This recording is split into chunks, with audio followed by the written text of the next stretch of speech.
बिस्मिल्लाहिर्रहमानिर्रहीम। अस्सलाम वालेकुम। क्या हाल है आप सबका? उम्मीद करती हूँ कि सब ठीक ठाक होंगे, खैरियत से होंगे और अल्लाह ताला सबको खैरियत से रखे, खुश रखे, आबाद रखे। आज की वीडियो को स्टार्ट कर लेते हैं। वीडियो पसंद आए तो प्लीज़ वीडियो को लाइक ज़रूर कर दीजिएगा। तो आज मैंने डीप क्लीनिंग की पूरे घर की और ड्राइंग रूम की मैं कर चुकी हूँ, लेकिन अभी डस्टिंग करनी है तो यहाँ पर मैं आ गई हूँ डस्टिंग करने। क्योंकि अक्सर मैं जब घर की सफाई कर रही होती हूँ आपके साथ व्लॉग शेयर करती हूँ, ड्राइंग रूम की जब करती हूँ सेपरेट से अलग से करती हूँ, और फिर ये तो कभी कभी साफ़ होता है, यानी कि वीक में एक बार ड्राइंग रूम बंद ही रहता है जब किसी ने आना हो, या फिर ये है कि हफ्ते में एक बार साफ़ करके फिर बंद ही रख देते हैं, क्योंकि ज़ाहिर है ड्राइंग रूम इतना यूज़ ही नहीं होता। तो सफाई तो मैंने कर ली थी, अभी मैंने करनी थी डस्टिंग, तो मैंने सोचा आपके साथ भी वीडियो को भी शेयर कर देती हूँ, क्योंकि आप में से किसी ने मुझे कहा भी था कि ड्राइंग रूम अपना दिखाइएगा। तो आज अभी जब मैं डस्टिंग कर रही थी तो मैंने साथ साथ वीडियो भी बना ली।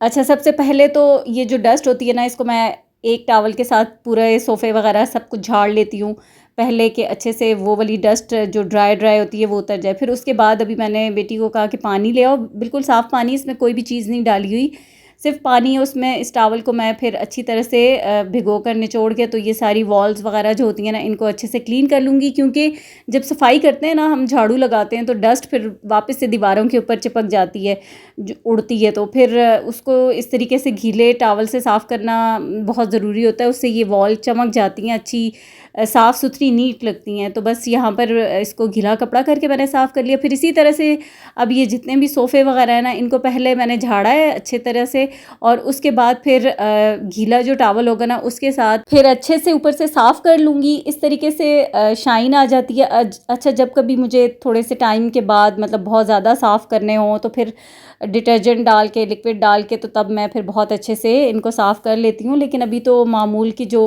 डस्टिंग वगैरह है ना वही हो रही है। तो सारे बस इसी तरीके से पहले ड्राई इनको झाड़ लिया, अब उसके बाद तौलिए से मैंने इनको साफ़ कर लिया है। और इतनी मुश्किल से मैंने ये वीडियो का क्लिप बनाया है। यकीन करें कि जब घर के काम कर रहे हो, डस्टिंग कर रहे हो, सफाई कर रहे हो, रियल वाली व्लॉग के लिए नहीं, रियल वाली तो बहुत ही मुश्किल होता है दुपट्टे को कैरी करना और दुपट्टे के साथ वीडियो को बनाना, जो कि बड़ा मुश्किल काम होता है। तो खैर, एक तो मेरा दुपट्टा लेने का मकसद ये भी था कि मैं अभी फ़्रेश होकर आई थी और मैंने ऊपर से कवर कर लिए थे कि बालों में डस्ट, मुझे बहुत बुरा लगता है कि इस तरीके से फिर डस्ट जो है जाए। हालांकि सफाई मैं पहले कर चुकी हूँ, ये उस तरह की डस्ट नहीं है, लेकिन फिर भी मैंने कवर कर लिया था। तो खैर, अभी ये सारी चीज़ें झाड़ के सारी डस्टिंग मैं कर लूँगी। बाकी लाउंज की, किचन की और बाकी सारी डस्टिंग जो थी वो बेटी ने कर ली थी। तो बस मैंने सोचा कि मैं ड्राइंग रूम की डस्टिंग भी कर लेती हूँ, साथ साथ आपके लिए वीडियो भी रिकॉर्ड कर लूँगी, क्योंकि काम तो मुझे करना ही था। तो खैर, फिर यहाँ से अभी सारी डस्टिंग वगैरह करके उसके बाद लंच टाइम ही है और अभी मुझे खाना भी बनाना है। और साथ साथ जब मैं ये काम कर रही हूँ ना, तो साथ साथ मैं सोच भी रही हूँ कि क्या बनाऊँ। फिर खुद ही एक आइडिया आता है, उसको रिजेक्ट कर देती हूँ कि नहीं, ये नहीं बन सकता, अभी मूड नहीं हो रहा ये बनाने का, फिर कोई सब्ज़ी बच्चे खाएंगे नहीं, तो ऐसी क्या चीज़ बनाऊँ कि बस जो ज़रा जल्दी बन भी जाए, और दूसरा ये कि बच्चे भी बड़े शौक से खा लें। बाकी तो क्लीनिंग का काम कंप्लीट था, सब कुछ हो चुका था। अब यही डस्टिंग ही थी, इसको करने के बाद फिर मैं किचन में जाऊँगी। और फाइनली फिर सफाई करते करते मैंने डिसाइड भी कर लिया था कि मुझे अभी यहाँ से फ्री होकर क्या बनाना है खाने में। तो वो तो फिर जब किचन में जाएंगे तो तभी आपको मैं दिखाऊंगी। और यहाँ पर बस ये सारी क्लीनिंग का काम कंप्लीट हो चुका है, सारे चीज़ें साफ़ मैंने कर ली हैं। अब ये था कि मैं सोच रही थी कि एक दिन ये सारे कुशन्स वगैरह जो है ना, मैं इनको मशीन में डाल के अच्छे से इनको भी धो लूँ। आजकल जब गर्मियाँ शुरू होती हैं ना, तो बस इंसान का दिल करता है कि सब कुछ साफ़ सुथरा हो, हर चीज़ चमक रही हो और सफाई सुथराई हो। ये कुशन्स वगैरह और ऐसी चीज़ें बहुत ज़्यादा देख के भी दिल मेरा तो घबराता है। बस साफ़ साफ़ थोड़ी थोड़ी चीज़ें दिल करता है कि हों, और घर भी साफ़ सुथरा हो। तो खैर, यहाँ से अभी निकलते निकलते इस बोर्ड को मैंने देखा, तो अक्सर ऐसे बोर्ड जो है ना इग्नोर हो जाते हैं और उनके ऊपर काफ़ी ज़्यादा मैल जमा हो जाती है। तो मैंने अभी इसको भी गीले तौलिए से अच्छे से साफ़ कर लिया था और काम मेरा कंप्लीट हो गया। बस फिर किचन में आ गई हूँ और यहाँ पर मैंने बेटी को कहा था कि आलू छील लो और उसके बाद कटिंग मैं खुद कर लूँगी। तो बस यहाँ पर आकर मैंने फ्राइज़ की कटिंग कर ली। ये वो आलू हैं जो चिप्स के लिए मिलते हैं, जहाँ से सब्ज़ी लेते हैं ना, अगर उस सब्ज़ी वाले को आप ये कहें कि हमें चिप्स वाले आलू चाहिए, तो आपको वही आलू मिलेंगे। और इनके फ्राइज़ बहुत अच्छे बनते हैं, ऑयल बहुत ज़्यादा जज्ब नहीं होता है इनके अंदर, और ये एकदम से फ्राइज़ पता है बन जाते हैं। जब दूसरे आलू हम लेते हैं ना, वो बहुत मसला करते हैं फ्राइज़ बनने में। तो यहाँ पर मैं बना रही हूँ बेसन वाले फ्राइज़। इसमें मैंने बेसन डाला है, लाल मिर्चें डाली हैं, नमक डाला है और बस, और कुछ भी नहीं डाला। और बस इसको थोड़ा सा पानी डाल के तो इसको मैं मिक्स कर लूँगी। और साथ साथ मैं बनाऊँगी अंडे वाले बन कबाब।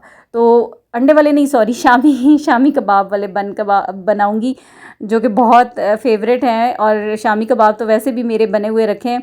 अच्छा, शामी कबाब बने हुए रखे हो ना तो फिर यही होता है, फिर कुछ भी आप बना लेते।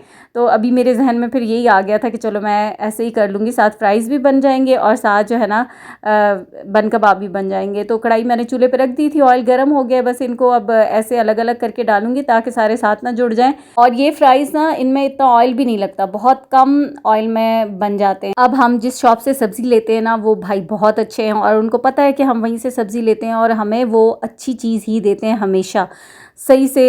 खैर वो उनका रिकॉर्ड है, वो सबको ही अच्छी सब्ज़ी देते हैं, सबको बहुत अच्छे से, इसलिए उनकी जो शॉप है वो बहुत ज़्यादा चलती भी है। लेकिन ये है कि अब आलू लेने जाएं तो वो हमें बता देते हैं कि ये फ्राइज़ वाले आलू हैं और ये दूसरे आलू हैं, तो फिर हम उसी तरीके से ले लेते हैं। आप भी जब कभी सब्ज़ी की शॉप पर जाएं तो उनको कह कर लें कि हमें फ़्राइज़ के लिए आलू चाहिए, तो ये आलू फिर बेस्ट रहते हैं।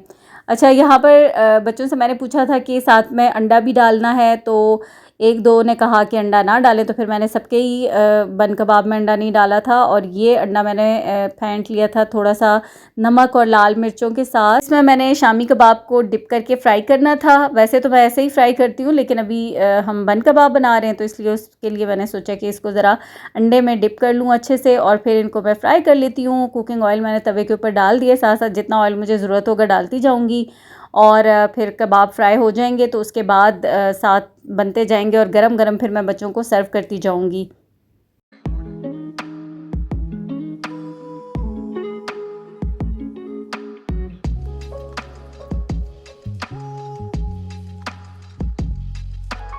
अच्छा, अब आहिस्ता आहिस्ता गर्मी भी बढ़ रही है। घरों के अंदर तो अभी मौसम बहुत अच्छा है, अल्लाह का शुक्र है, और बीच में बादल आते हैं तो उससे एक दो दिन मौसम मज़ीद अच्छा हो जाता है। लेकिन बाहर तो अब गर्मी है और अब मौसम गर्म होता जा रहा है। मौसम की तब्दीली की वजह से हमारी तरजीहात, प्रायोरिटीज़ बदल जाती हैं। हमें जो चीज़ सर्दियों में चाहिए होती है, फिर गर्मियों में वो चीज़ें बुरी लग रही होती हैं और दिल करता है कि बस खुला खुला सा सारी चीज़ें साफ़ हों, नीचे कोई कारपेट, रग्स, ऐसी चीज़ें उठा दी जाएं और कुशन ना हो, एक्स्ट्रा चीज़ें बेड पे ना पड़ी हों, कोई भी फालतू चीज़ ना हो, मतलब इस तरह का दिल करता है। और जबकि सर्दियों में मेरा ऐसा होता है कि सर्दियों में मुझे दिल करता है कि बेड के ऊपर हर वक्त ब्लैंकेट पड़ा हो, बेशक वो फोल्ड हो लेकिन वो हर वक्त कंफर्टर ब्लैंकेट बेड के ऊपर रहना चाहिए। खाली बेड हो, सिर्फ बेड शीट, तो वो मुझे इतना मतलब देख के सर्दी का एहसास होना शुरू हो जाता है, ऐसी फीलिंग आती है। और गर्मियों में दिल करता है कि बस सारी चीज़ें नज़र ही ना आए कहीं भी और खुला साफ़ सुथरा हो और सही साफ़ फर्श पे, इवन कि अगर कोई मट्टी आजकल उड़ के आती है क्योंकि हवा चलती है शाम के टाइम पे, तो वो जो मट्टी आती है ना, जब तक उसको फिर ये ना हो कि साफ़ ना हो जाए तो देख देख के मुझे कोफ्त होती है। और फिर नेक्स्ट मॉर्निंग में, मतलब पहले तो ऐसे होता है कि मैं 2 से 3 दिन में डीप क्लीनिंग करती हूँ, अब जब ऐसा मौसम हो तो फिर मुझे रोज़ाना सुबह सफाई करनी पड़ती है क्योंकि वो हल्की हल्की मट्टी भी जो है ना, मुझे अगर चलते फिरते महसूस हो तो बहुत ही ज़्यादा कोफ्त होती है। तो ये मौसम का ही फ़र्क होता है कि मौसम की तब्दीली की वजह से इतना ज़्यादा हम फिर उन चीज़ों को महसूस करने लग जाते हैं। अच्छा, यहाँ पर मैंने सारे कबाब फ्राई कर लिए थे। अपने लिए मैंने 2 कबाब बग़ैर अंडे के फ्राई किए हैं और बाकी अभी इसके ऊपर मैंने चटनी, हरी चटनी तो हमेशा बनी हुई रखी होती है तो वो लगाई है, फिर उसके ऊपर चिली गार्लिक सॉस लगाया है और कबाब मैंने लगा दिए हैं, फिर प्याज कटा हुआ था वो डाल दिया बस। तो ये सिंपल से लेकिन बहुत ही मज़े के बनते हैं, दिल करता है बस बंदा खाता ही रहे। और इतना आसान फूड भी है, इतना ज़्यादा इस पर टाइम भी नहीं लगता, बस टाइम वही है जो पहले के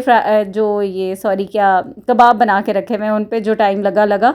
बाकी अभी इस खाने पर बिल्कुल भी टाइम नहीं लगा। फ्राइज़ भी बहुत जल्दी बन गए और उसका रीज़न वही है जो मैंने आपको बताया कि जो चिप्स वाले आलू होते हैं ना, उनकी वजह से फ्राइज़ बहुत जल्दी बनते हैं और बहुत क्रिस्पी और बहुत ज़बरदस्त बनते हैं। ज़रूर ट्राई कीजिएगा, आप लोग देखिएगा, फिर आपको वाज़ेह फ़र्क पता चलेगा कि जो नॉर्मली हम आलू लेके आते हैं उनके फ़्राइज़ कैसे बनते हैं और इसके जो चिप्स वाले आलू होते हैं इनके फ़्राइज़ कैसे बनते हैं। और यहाँ पर बस मैंने इसको अच्छा सही गर्मा गर्म, जैसे बाहर मिलता है ना शामी कबाब अंडे वाला बर्गर गरम गरम, तो उसी तरह से मैंने गर्मा गर्म के हाथ भी मेरे जल रहे थे और मुझे इतनी मुश्किल से मैंने इसको तवे से उठा के रखा है और साथ साथ बनाती जा रही हूँ और साथ साथ ही प्लेट भी बनती जा रही है और बच्चों को सर्व करती जाऊँगी। और यकीन करेंगे इतने मज़े का हमारा लंच बन गया था ना, और सब ने बहुत इन्जॉय भी किया, सबको बहुत ज़्यादा मज़ा भी आया खा के।